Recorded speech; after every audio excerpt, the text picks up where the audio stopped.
might have to let it drop.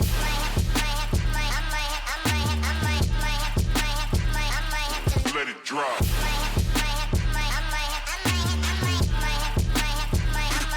Let it drop.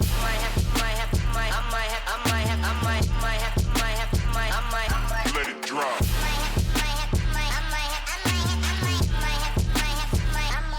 Let it drop.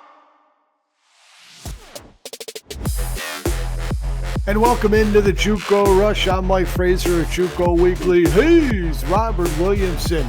Robert, how was it down there, man? Snow, first time and probably once in a lifetime experience for you to get that much snow. Oh, yeah. 93, I think, was the last year that we had snow that stuck. And this has been a record amount of snow. I've heard Snowmageddon. I've heard Snowcopolis, I think. Heck, 8 inches here, 10 inches down in Florida. Yeah, I think New Orleans set a record, man. That was something, man.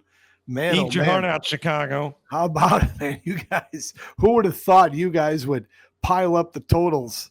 I mean, you're blowing us away. I mean, we're at 2 inches for the year again. So, yeah, hey, it's all yours, big fella. Have at it. We're ready to give it back. But, hey, we got more important things to talk about. We got some, despite the fact it's the off season, it doesn't feel like the off season. No, this is the money season, man. This is where it's at. You know, guys signing, guys committing, guys making decisions, you know, on where to go. Of course, the first Wednesday in February is signing day. That's coming up here pretty quick. You know, you look at some of the guys. Let's take it. The guy you covered, Keenan Phillips, down there at Georgia Military. I mean, man, the portal. A couple of guys, a couple of running backs from South Alabama, Braylon McReynolds and Damarian Bothwell. They went into the transfer portal. That means South Alabama needed running backs. In slides Keenan Phillips from Georgia Military. He is signed, sealed, and delivered. He's enrolled at South Alabama, so he's taking courses. Maurice Edwards at Lackawanna, another talented running back. Here's a guy, not signed, but he's committed to South Alabama as well. There you see the portal opening it up. A couple of JUCO guys able to slide in there, and then that's what South Alabama did. And I know where Georgia Military is concerned, they're delighted that Keenan has signed, but I got a feeling they would kind of like to have him back, though. He was a redshirt freshman, had another year of eligibility at the junior college level, but he's going to go not too far down the road to Mobile and play for Major Applewhite, if that name rings a bell, longtime Texas QB. Well, look, and what a talented guy Phillips was, one of the top 5 running backs in the country. In the NJCAA, I mean, was it UAB, Middle Tennessee State, Western Kentucky, Eastern Michigan, UL Monroe, all offered him, and he chose to go to South Alabama. They're in the middle of building a brand new athletic facility / stadium there. That's in the making. They've been going after that now for a couple of years. So good for Keenan, man. That's a quality running back that went to South Alabama. You know, another big splash. How about Bryce Vinery over at Butler? Man, Dylan Dunn, that quarterback, signed and heads to Butler.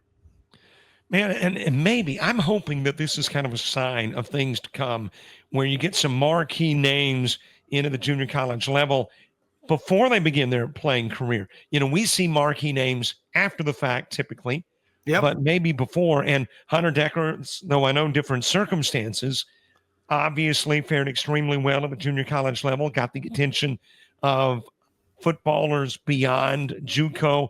Maybe these guys like Dylan Dunn thinking the same thing. Well, look, he's a BYU guy, a quality football player, comes from the state of Kansas.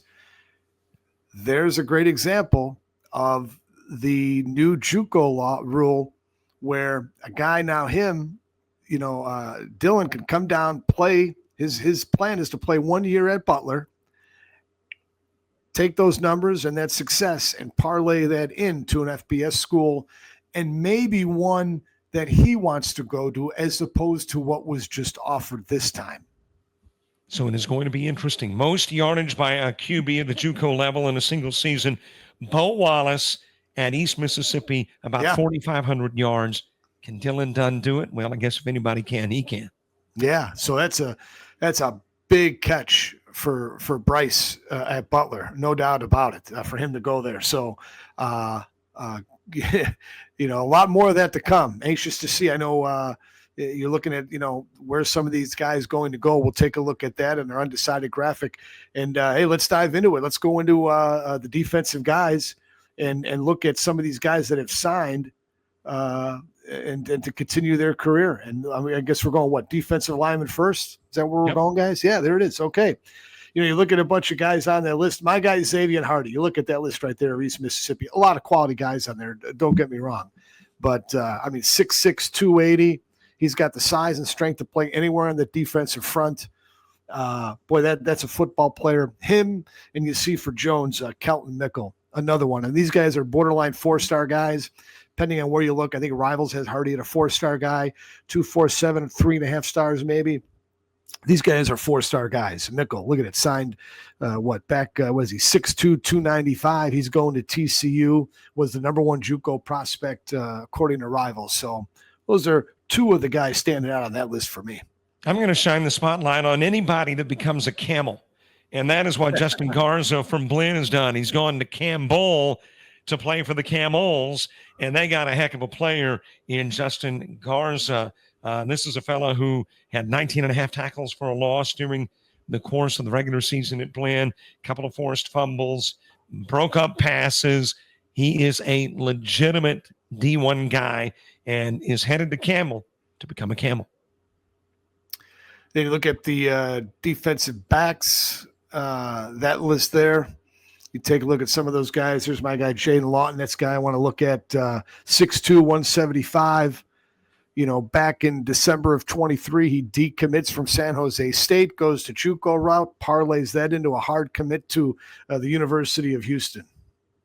And the guy that I want to bring up is not on this graphic. You know why? Because he was a QB at junior college, and that is Chip Cooper. Chip Cooper has signed to play as a DB at Georgia State. So that will be interesting to see how the Georgia Military College Bulldog fares. Look, I'm happy for Chip. He can now dish out some of the punishment that he took in that Hutch game. I mean, what a tough customer. I mean, he got hammered quite a bit by that front at Hutchinson, and he kept getting up, and now he's a DB. So go get him, Chip. I mean, man. Let's go linebackers here. Boy, you look at that list, boy, a bunch of guys that jump out. Ishmael Conte and Jawarren Corbin. We had Jawarren on the JUCO rush a while back. Robert, those are two quality guys in my book right there on that list of linebackers. And also got to mention Montrell Chapman, Mississippi Gulf Coast. He is signed with Mississippi State, which also got LaKendrick James out of Colin. So Mississippi State has fared extremely well in picking up some linebackers from MACCC schools. I got to get used to that extra C on there. It'll always be the Mac Jack for me. It'll always be the MACJC, the Mac Jack. Yep. That is the branding that the Mac. I mean, now they're the MACCC. So yeah, that's what they are now. So hey, speaking of linebackers, Will Cornelson, JUCO Weekly Trophy finalist. He signed, as you see there. He's moving on to Idaho. He sat down with the JUCO rush. Will Cornelson now joins us on his way to Idaho as he signed to play football for the Vandals. He joins us. Will, first of all, the process. What sold you on Idaho? Who recruited you? Who was the wild card that brought you over the finish line to go to school out there? So it's a big culture shock, other side of the country. I got a call. I was on my way to training one day, and Coach Dennison, he's the defensive coordinator here. He shot me a call, and I mean it just felt right. I've been praying on it, and everything he was about, everything he was saying, I agreed with. I liked the program. I liked what the program was about. I looked into the program before they offered me, when they were recruiting me, and it felt like the right fit. And ever since I've been here, I've just proven myself right. Will, you may not know this, but it snows a lot in Idaho. And I know down in Texas, the weather is pretty much football, compatible. Idaho, not so much. So did that play any role? Did that put any hesitation on going to Idaho?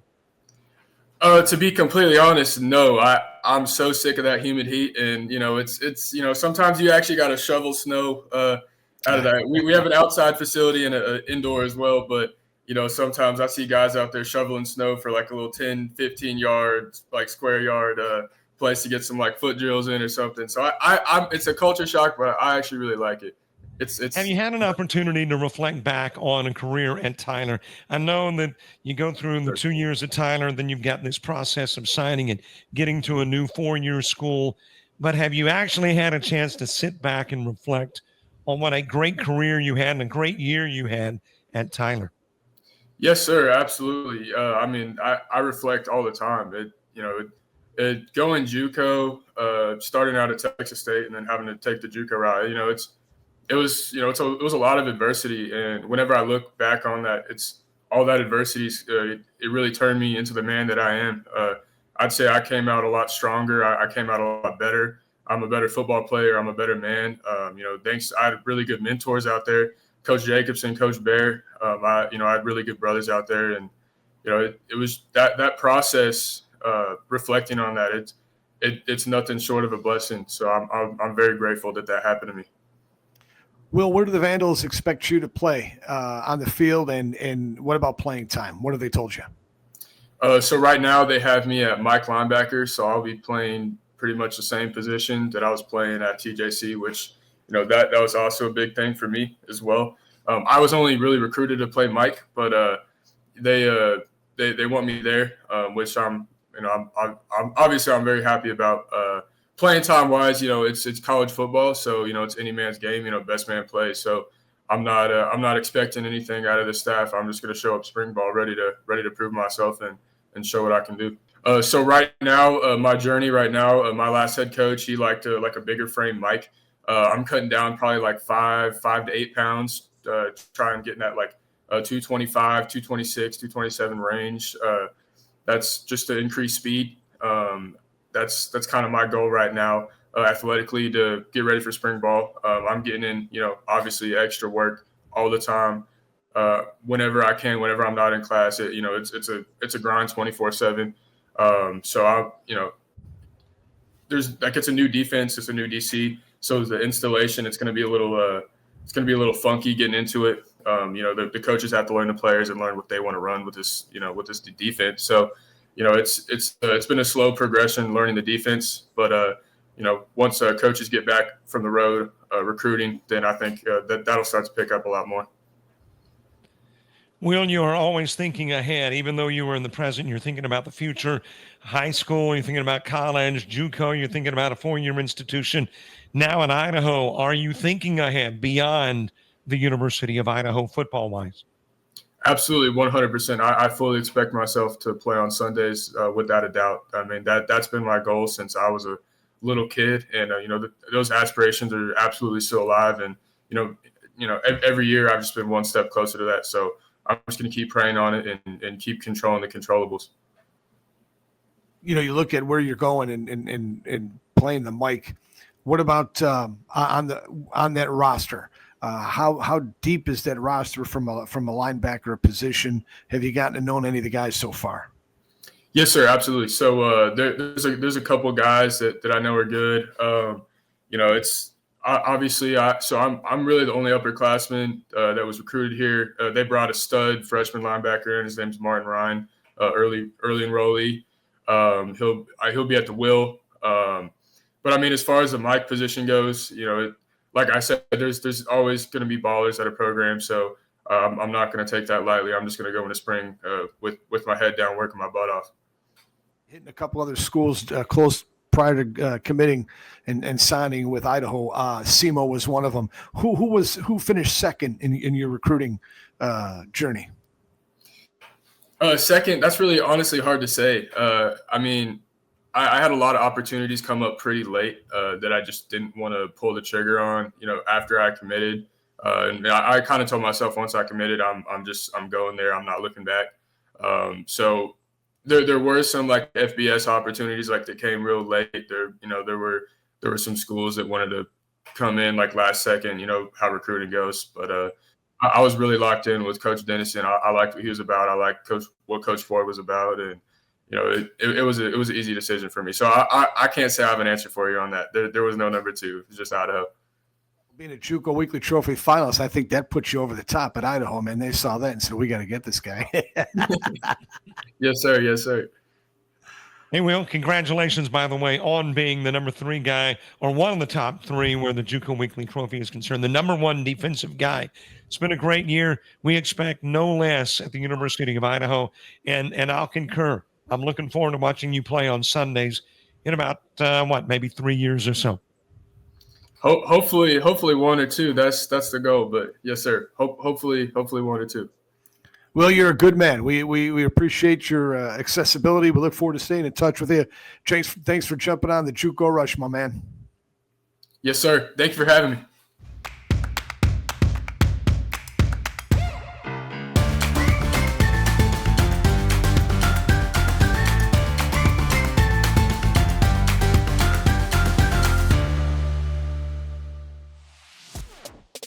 And back on the JUCO Rush, powered by Pepsi.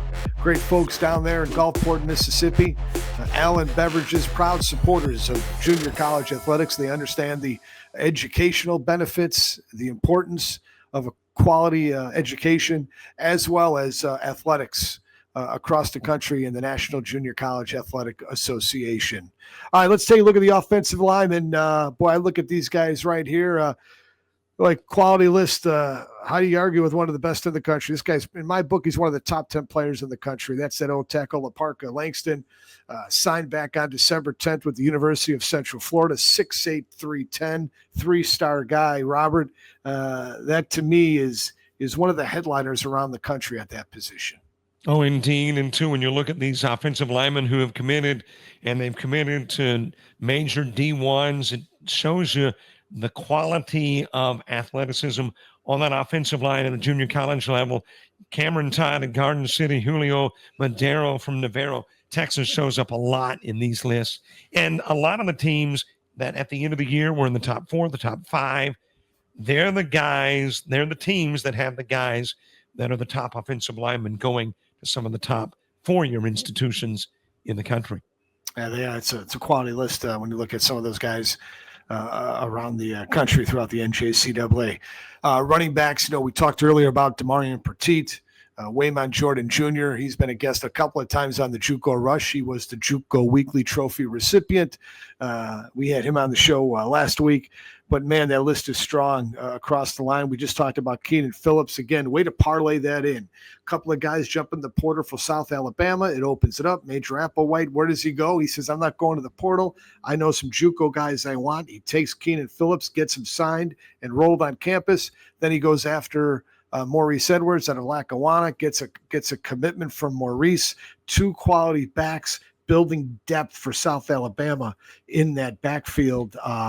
My guy, though, I tell you, look, DeJuan Lacey is a guy I've been high on, committed to East Carolina. His numbers just stopped throughout the course of what he's done. I mean, he's 4 of his last 5 games, he was able to rush for over 100 yards, averaged 102 yards a game, rushed for 1,119 yards and 14 touchdowns. Great number right here, Robert. No fumbles, didn't even put it on the carpet, let alone losing any. I don't think the guy's fumbled since he was in 6th grade or somewhere. It's way back for DeJuan Lacey. He'll argue with you there. Waymon Jordan got to bring him up from Southern Cal now at Southern Cal. Had him on a week ago. All right, quarterbacks. Robert, what jumps out at you? Well, I got a quarterback that is not on our list, but he just recently committed and signed, and I like this guy. We had him on the JUCO Rush about midway through the season, and as a matter of fact, he was not the starter at the beginning of the year for Navarro, but Mason Shore wound up throwing for about 2,200 yards, wound up being a number 2 teamer in the conference and the top guy in throwing touchdown passes, and he has decided he's going to be a Bearcat and play for Northwest Missouri. Landon Vessel continuing on. He signed to move on as well. And Gunnar Smith. Here's a guy who came from UCF to Highland. Did a nice job at Highland. Played well. You go back to he jumped in the portal in March over a year ago. May 10, he commits to Highland. He plays 11 games, throws for 19 touchdowns, thrown for about 223 yards a game. And he parlayed that into a nice position at Fordham. I mean, that was a nice play for Gunner, and he's moving on. I like Shorb. I mean, he was a stud. I'm high on Texas, always have been. I think they beat each other up. We can. I know we'll discuss this again many a times next year, but man, to be able to stand in there and face the defenses that you face in the Texas League, man, that is saying something. And then I was talking to Oliver Sukup, the head coach at New Mexico. He said one of the best balls he's ever seen came from the hand of Landon Vessel. What a job he did. The Cisco kid really pushed Cisco, and they made a nice run here in the 2024 campaign. So those are some of the quarterbacks there. Robert, where are we going next? Well, what about the guys that they threw to, the receivers? You know, where Shorm is concerned, he's got a couple of guys that have already committed, and that is Sean Brown and Braylon Finney. Finney is going to Houston Christian, which I think used to be Houston Baptist, if I'm not mistaken, from years ago. And Brown is headed to New Mexico State.